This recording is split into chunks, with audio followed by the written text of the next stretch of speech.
अब हम लद्दाख से जुड़े कुछ और महत्वपूर्ण तथ्यों की तरफ देखते हैं, कुछ और बातें जानते हैं। सबसे पहले यहाँ के लोगों के क्रियाकलाप। तो लद्दाख के लोगों के क्रियाकलाप अर्थात क्या क्या काम करते हैं। तो लद्दाख के लोगों के क्रियाकलाप क्या क्या हैं, वो क्या क्या काम करते हैं।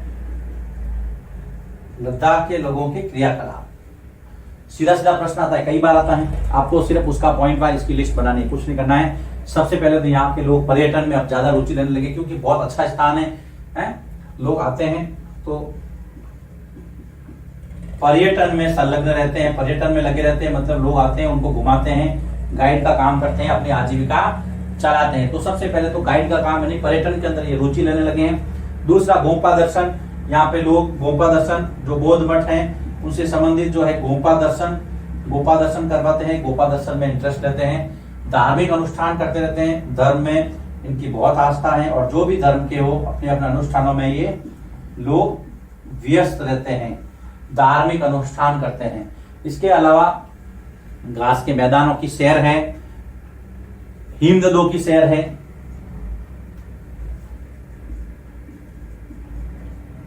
घास के मैदानों व हिमनदों की सैर। क्योंकि घास के मैदान यहाँ पर कम देखने को मिलते हैं, इसलिए ये भी इनके लिए एक टूरिज्म जैसा काम होता है। तो ये छोटी छोटी बातें हैं, वो आपको ध्यान में रखनी है। अब हम बात करते हैं आगे। लद्दाख के लोगों ने आधुनिकता और प्राकृतिक संतुलन में जबरदस्त समन्वय स्थापित किया है। ये इनसे सीखने लायक बात है कि मॉडर्नाइजेशन, आधुनिकता व प्राकृतिक संतुलन, इनको पता है कि प्रकृति ने हमें बहुत कुछ दिया है, इसलिए हमें इसको व्यर्थ नहीं करना है। तो प्राकृतिक संतुलन और आधुनिकता में ये लोग समन्वय रखते हैं, मतलब एक तालमेल बिठा के चलते हैं। संसाधन का इस्तेमाल तो करना है, लेकिन इतना करना है कि आने वाली पीढ़ियों के लिए भी हम इसको बचा के रखें, क्योंकि इनके लिए ईंधन की कमी है, यहाँ पर जल की कमी है, इसलिए ये इसका बहुत ही सावधानी से उपयोग करते हैं। जल व ईंधन की कमी के कारण, मितव्ययता कमी के कारण ये इनका मितव्ययता से उपयोग करते हैं। मितव्ययता से उपयोग, मितव्ययता का मतलब है सोच समझ करके चीजों को खर्च करना या उपयोग में लेना, जिससे कि उनकी कमी हमें महसूस नहीं हो। इसके अलावा एक फैक्ट दिया है, चिरू या तिब्बती एंटीलोप, ये विलुप्त प्राय जीव है, इसके बारे में आपको पता रखना है। चिरू या फिर तिब्बती एंटीलोप, चिरू या तिब्बती एंटीलोप ये विलुप्त प्राय जीव है, अर्थात खत्म होने को है। खत्म क्योंकि उसको शिकार बहुत ज्यादा किया जा रहा है। विलुप्त प्राय जीव जिसका शिकार ये लद्दाख में ही पाया जाता है, विलुप्त प्राय जीव है। विलुप्त प्राय जीव, इसका शिकार इसकी ऊन के लिए किया जाता है। इसका शिकार शाहतूश से जो ऊन मिलती है वो शाहतूश ऊन के लिए किया जाता है। शाहतूश ऊन के लिए इसका शिकार शाहतूश ऊन के लिए किया जाता है, जो गर्म तथा हल्की होती है। किया जाता है जो गर्म तथा हल्की होती है। तो ये भी आपको पता रखनी है। शाहतूश ऊन जो है वो किससे प्राप्त होती है? चिरू या तिब्बती एंटीलोप जो प्राणी है उससे, और इसका शिकार किया जाता है इस ऊन के लिए, जो कि बहुत ही गलत है। ये संरक्षित जीव है, इसकी ऊन की विशेषता है ये हल्की और गर्म है ना होती है। अब हम थोड़ा आगे बढ़ते हैं। अगला जो एक फैक्ट दिया है वो दिया है मरुद्यान का। तो मरुद्यान बनते कैसे? देखो बेटा, मरु का मतलब है रेगिस्तान, उद्यान का मतलब है बगीचा। कि रेगिस्तान के अंदर बगीचा, रेगिस्तान में बगीचा कैसे?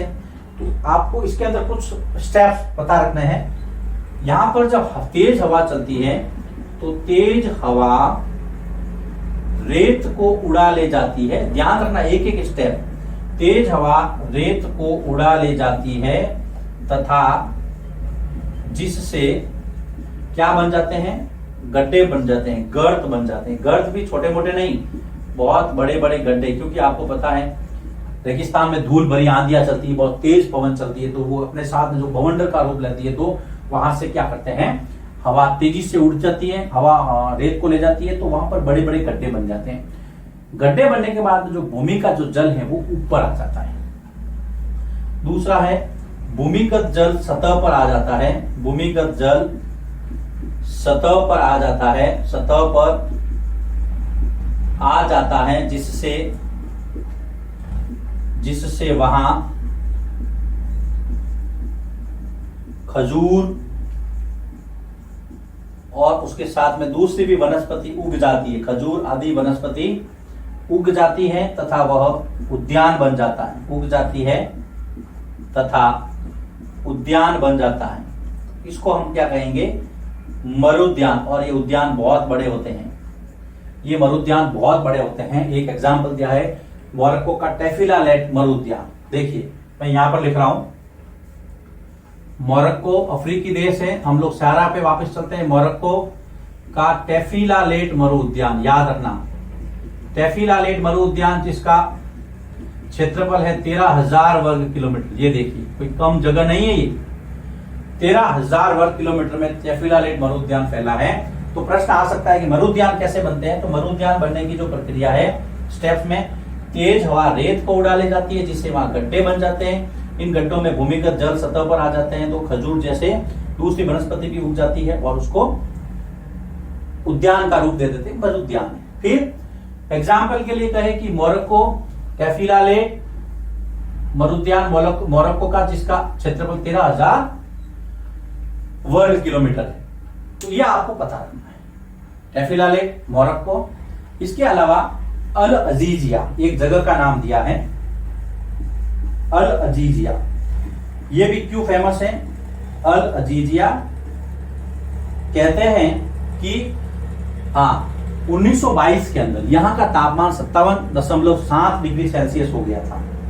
1922 ईस्वी में यहां का तापमान, याद रखना, 1922 ईस्वी में यहां का तापमान 57.60 डिग्री सेल्सियस दर्ज किया गया था और ये रिकॉर्ड है, इसलिए इसको याद किया जाता है, इसका जिक्र किया गया है।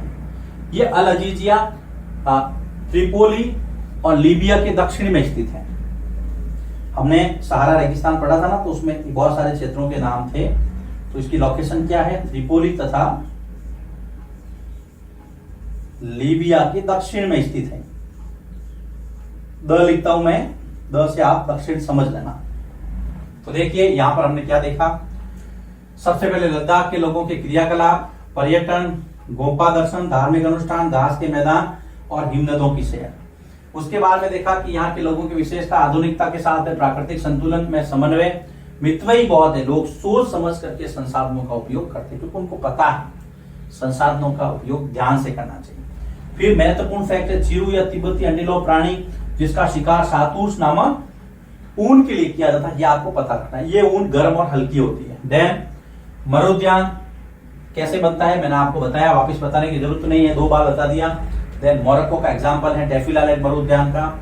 अल अजीजिया जिसका 1922 में तापमान 57.60 डिग्री सेल्सियस दर्ज किया गया था, जो कि त्रिपोली और लीबिया के दक्षिण में स्थित है।